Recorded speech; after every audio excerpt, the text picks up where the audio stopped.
तो last episode के and पे हमने देखा था कि हमारा बेका जो होता है उन सभी लोगों को वहाँ पर ट्रेनिंग देने लगा और वो सभी लोग उसे कहता है कि अब हम सभी लोग मार्शल आर्ट्स के ऊपर ध्यान देंगे, हम सभी लोग जहाँ पर तुमसे सीखना चाहते हो तो क्या तुम हम सभी को यहाँ पर सिखाओगे। तो बेका उनसे कहता है हाँ हाँ क्यों नहीं मैं तुम सभी लोगों को यहाँ पर ज़रूर सिखाऊंगा। और उसी के साथ ही वो सभी को वहाँ पर ट्रेनिंग देना स्टार्ट करता है। जबकि सेम टाइम के ऊपर दिखाता है कि मूबैक जो होता है वो भी ट्रेनिंग कर रहा था। उसका छोटा भाई उसके पास आता है और उसे कहता है कि ब्रदर तुम तो पहले ही यहाँ पर इतने ज़्यादा स्ट्रॉन्गर हो, फिर तुम्हें यहाँ पर और ज़्यादा हार्ड मेहनत करने की क्या ज़रूरत है, तुम तो रात के वक्त भी यहाँ पर ट्रेनिंग कर रहे हो। तो छोटे भाई का नाम जियोन स्योंग बेक होता है। तो स्योंग बेक जो होता है वहां पर आता है तो उसे कहता है कि स्योंग बेक इतनी रात के वक्त तुम आए हो, लेकिन क्या तुम्हें पता है कि ट्रेनिंग कभी खत्म नहीं होती, हम लोग जितना ट्रेन करें उतना ज्यादा बेहतर बनते हैं और उतना ज्यादा स्ट्रॉन्ग बनते हैं। अब तुम यहाँ पर क्या कर रहे हो, तुम इतनी रात के वक्त आए गए हो तो जल्दी से अपनी तलवार उठाओ और आकर मेरे साथ ट्रेनिंग करना स्टार्ट करो, क्योंकि मेरी मॉम चाहती है कि मैं यहाँ पर अपनी फैमिली को राइज करूँ, हम लोग 9 ग्रेड सेक्टर्स में जाएं, तो उसके लिए मुझे यहाँ पर 9 ग्रेड सेक्टर्स के एल्डर्स के बराबर तो होना ही पड़ेगा। और साथ ही वहां पर फिर से अपनी तलवार उठाकर अपनी प्रैक्टिस करना स्टार्ट करता है और कहता है हो सकता है किसी दिन ऐसा वक्त आए जहां पर मुझे किसी स्ट्रॉन्गर से फाइट करना पड़े,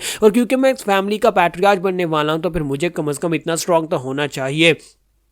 तो स्योंग बेक जो होता है उसे कहता है कि ब्रदर अच्छा ठीक है तुम यहाँ पर ट्रेनिंग करो, लेकिन तुम यहाँ पर माउंटेन बैंडिट्स के बारे में कुछ ज़्यादा नहीं सोच रहे। तुम्हें क्या लगता है कि यहाँ पर ग्रीन फॉरेस्ट के 5 पीक माउंटेन के जो बैंडिट्स हैं वो हमें टफ टाइम दे सकते हैं, क्योंकि लास्ट टाइम मूडो तो बड़ी आसानी से वहाँ पर से गुजर कर आ गया है। तो वो उसे कहता है कि हम लोग यहाँ पर ग्रीन फॉरेस्ट को अंडर एस्टिमेट बिल्कुल भी नहीं कर सकते। क्या तुम्हें पता है कि ग्रीन फॉरेस्ट के नाम से यहाँ पर 9 ग्रेड सेक्टर्स भी क्यों डरते हैं? क्योंकि ग्रीन फॉरेस्ट वाकई में एक ऐसी पावरफुल फोर्स है जिसके अंदर काफ़ी सारे मॉन्स्टर्स भरे हुए हैं। इसी वजह से तो यहाँ पर ग्रीन फॉरेस्ट को कोई भी आके बढ़कर रोकता नहीं है। फिर साथ ही उसे कहता है कि अब जल्दी से अपनी तलवार उठाकर लाओ और यहाँ पर आकर मेरे साथ प्रैक्टिस करना स्टार्ट करो। तो वो कहता है नहीं मैं कल से यहाँ पर स्टार्ट करूंगा। जबकि उसका ब्रदर उसे कहता है बकवास बंद करो, अभी जाकर अपनी तलवार लेकर आओ। तो फिर साथ ही वो भी अपनी तलवार उठाकर ले आता है, दोनों वहां पर प्रैक्टिस करना शुरू कर देते हैं। जबकि दूसरी तरफ दिखाते हैं कि हमारा बेखा जो होता है, हमारा जोखा जो होता है वो अपने साथियों को वहां पर ट्रेनिंग दे रहा होता है। सभी लोग सीरियस होकर ट्रेनिंग कर रहे होता है, दोनों तरफ से यहाँ पर ट्रेनिंग हो रही होती है। मूबैक जो होता है असल में यहाँ पर उसी के साथ यानी अपने भाई के साथ यहाँ पर फाइट करने के बारे में सोच रहा होता है कि मैंने सुना है कि 5 पीक माउंटेन के ऊपर एक बैंडिट है जो कि तलवारों के साथ अच्छा है,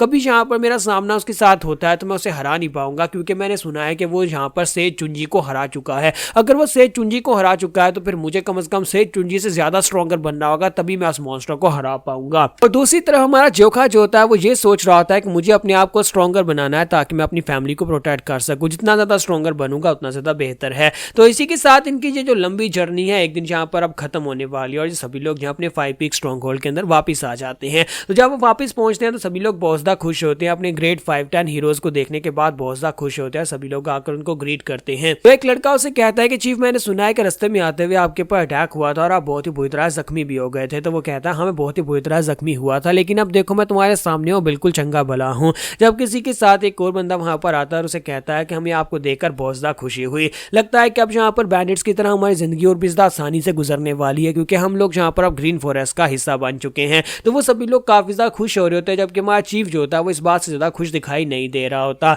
तो यहाँ पर 2 महीने गुजर जाते हैं। इसी तरह से 2 महीने गुजर जाते हैं, ये लोग ज्यादातर अपने ट्रेनिंग के ऊपर फोकस करते हैं। स्पेशली चुनसान जो होता है वहां पर उसे रैंकिंग बैटल के लिए चैलेंज किया जाता है। तो एक लड़का उसे चैलेंज करता है और कहता है कि मुझे तुम्हारी पोजीशन चाहिए। तो चुनसान उसे कहता है कि क्या तुम वाकई में यहाँ पर मुझसे फाइट करना चाहते हो? लास्ट टाइम की एक्सपीडिशन के बाद मैं पहले से ज्यादा स्ट्रॉन्गर हो चुका हूँ। तो वो उसे कहता है कि हाँ मैं भी यहाँ पर पिछले 3 महीने से ट्रेनिंग कर रहा था और मैं तुम्हें हरा दूंगा और तुम्हारी जो 8 रैंक की रैंकिंग है वो मेरी हो जाएगी। तो वो लड़का उसके ऊपर अटैक करने के लिए आगे बढ़ता और कहता है कि एक बार मैंने तुम्हें हरा दिया चुलसान तो फिर तुम्हारी रैंकिंग मेरी हो जाएगी, मैं 8वें नंबर पर आ जाऊंगा और उसके बाद देखना ग्रीन फॉरेस्ट के अंदर मेरा भी नाम होगा और मैं बहुत ज्यादा फेमस हो जाऊंगा। जैसे वो अपनी तलवार लेकर हमारे चुलसान के करीब पहुंचता तो चुलसान उसे कहता है कि अच्छा तो अगर तुम्हें ये करना ही है तो फिर ठीक है चलो करते हैं। और इसी के साथ ही हमारा चुलसान जो होता है वहीं पर से अपनी तलवार को छोड़ता है और उसके मुंह पर पंच मारता है। और जैसे ही वहां पर उसके मुंह पर पंच मारता साथ ही फिर अपनी तलवार के साथ उसकी तलवार को ब्लॉक करता है तो उस बेचारे की तलवार भी टूट जाती है, उसकी तलवार 2 टुकड़े हो जाती है। और इस बात से वो लड़का हैरान होकर कहता है ये तुमने क्या कर दिया, क्या तुम्हें पता भी है मैंने कितनी महंगी ये तलवार खरीदी थी? तो चुलसान उसे कहता है बकवास बंद करो, जाओ जाकर और ज्यादा ट्रेनिंग करो। बाकी के सभी लोग जो होते हैं वहां पर उसका मजाक उड़ा रहे होते हैं, जबकि हमारा चुलसान खुश हो रहा होता है क्योंकि वहां पर चायोन जो होती है साइड के ऊपर खड़ी उसकी तारीफें कर रही होती है। वो लड़का जो अभी भी यहाँ पर उससे हारा है वो भी इस बात को नोटिस करता है और कहता है कि चुलसान पहले तो इतना स्ट्रॉन्गर नहीं था और जब से यहाँ पर ये इन लोगों के साथ ग्रीन फॉरेस्ट के उस कंपटीशन में गया और वहाँ से वापस आए तब से इन लोगों की स्ट्रेंथ पहले से बहुत ज़्यादा बढ़ चुकी है। यहाँ तक कि इन लड़कियों की स्ट्रेंथ भी काफ़ी ज़्यादा बढ़ चुकी है। मुझे नहीं लगता कि अब यहाँ पर हम लोग चुलसान को हरा पाएंगे। और साथ ही वो देखता है कि ये लड़का तो यहाँ पर चाहिए उनके साथ घूम रहा है, इसका मतलब यह है कि इन दोनों के बीच में सब कुछ सेटल हो चुका है। और साथ ही वो सोच रहा होता है कि लगता है कि मैं सारी जिंदगी सिंगल ही रहने वाला हूँ। इन दोनों को देखकर तो मुझे बहुत ज़्यादा जेलसी हो रही है। नेक्स्ट सीन में यहाँ पर मास्टर शिम का सीन दिखाता है कि योमजंग उसके पास आता है और उसे कहता है कि मास्टर शिम मुझे लगता है कि अब तो आप यहाँ पर पूरी तरह से तैयार हैं। लास्ट टाइम आपने जोखा लड़के से फाइट नहीं की थी, लेकिन अब यहाँ पर रैंकिंग बैटल के लिए वक्त आ चुका है। तो मास्टर शिम मुझसे कहता है क्या बकवास कर रहे हो, क्या तुम मुझे यहाँ पर आराम से सोने भी नहीं दोगे, तुम्हें पता है मेरी कमर में दर्द है। तो योमजंग मुझसे कहता है कि आप यहाँ पर देख नहीं पा रहे, अब हम लोग ग्रीन फॉरेस्ट का हिस्सा बन चुके हैं और अब जब ग्रीन फॉरेस्ट का हिस्सा बन चुके हैं और कंपटीशन से वापस आ चुके हैं तो वक्त आ चुका है कि 5 पीक होल्ड का यहाँ पर चीफ बनने का। आप यहाँ पर इन सभी को हरा दें और उसके बाद आप यहाँ के चीफ बन जाएंगे। तब से आप लोग वापस आए हो, 10 हीरोज में से कोई भी यहाँ पर लूट के पर नहीं गया, यानी कोई भी यहाँ पर टैक्स वसूली के लिए नहीं गया, किसी को लूट कर नहीं ला रहे, कोई नया पैसा नहीं आ रहा। क्या आपको पता भी है कि यहाँ पर हमारा सिस्टम ठीक तरह से फंक्शन नहीं कर पा रहा, हमारे पास पैसों की कमी होती जा रही है और इतने सारे लोगों को खाना भी खिलाना है। मुझे लगता है कि अब यहाँ पर चीफ जो है वो नया चीफ बनने के लायक नहीं रहा, बल्कि आपको नया चीफ बनना चाहिए। आप यहाँ पर हमारा चीफ बन जाएं तो ज़्यादा बेहतर रहेगा। मुझे लगता है कि आपको यहाँ पर उन्हें चैलेंज करना चाहिए। तो मास्टर शिम मुझसे कहते हैं तो फिर तुम यहाँ पर क्या कहना चाहते हो कि मैं यहाँ पर क्या करूँ, तुम चाहते हो कि मैं यहाँ पर चीफ बन जाऊँ या फिर तुम चाहते हो कि मैं जाकर उस लड़के जोका से फाइट करूँ।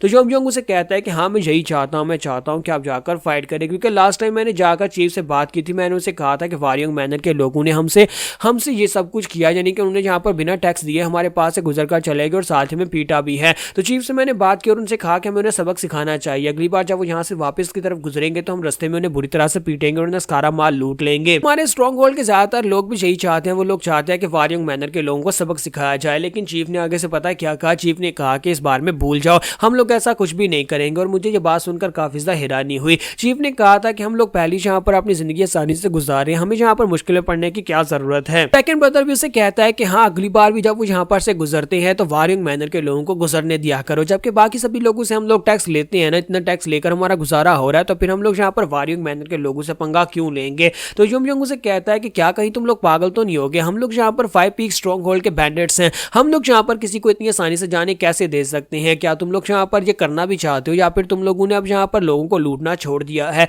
तो वो जब उनको देख रहा होता है तो लोगों का कोई भी आइडिया यहाँ पर ऐसा नहीं होता कि वो लोग यहाँ पर उसे कहें कि हम लोग बदला लेंगे या फिर हम लोग लूटने के लिए जाएंगे। तो योमजंग इस बात को लेकर काफी ज्यादा कंसर्न होता है। मास्टर शिम से कह रहा था कि मुझे लगता है कि फाइनली वक्त आ चुका है कि आप यहाँ पर इसको टेक ओवर करें, आप यहाँ के चीफ बने, मुझे लगता है कि आपको रैंकिंग बैटल के लिए चैलेंज करना चाहिए। तो मास्टर शिम उसे कहता है कि बेवकूफ लड़के, तुम्हें अच्छी तरह से पता है कि अगर मैं रैंकिंग बैटल के लिए उन्हें चैलेंज करूंगा तो सबसे पहली फाइट मेरी जियोन बेखा के साथ होने वाली है, क्या तुम्हें लगता है कि मैं उसे हरा सकता हूं। तो योमजंग उसे कहता है कि मुझे लगता है कि आप उसे हरा सकते हैं, लास्ट टाइम आपने खुद यहाँ पर उसके सामने हार मान ली थी, लेकिन इस बार आप यहाँ पर अगर उसे सीरियसली फाइट करेंगे तो आप उस लड़के को हरा देंगे। जबकि मास्टर शिम जो होते हैं वो तो अच्छी तरह से जानते हैं कि हमारा जियोन क्या कुछ कर सकता है, तो वो सोच रहे होता है कि ये बेवकूफ मुझे मरवाना चाहता है, ये चाहता है कि मैं जियोन जोखा के साथ फाइट करूं, उसे रैंकिंग के लिए चैलेंज करूं, जबकि मैं खुद यहाँ पर ये सब कुछ अपनी आंखों से देख चुका हूं कि मॉन्स्टर क्या कर सकता है।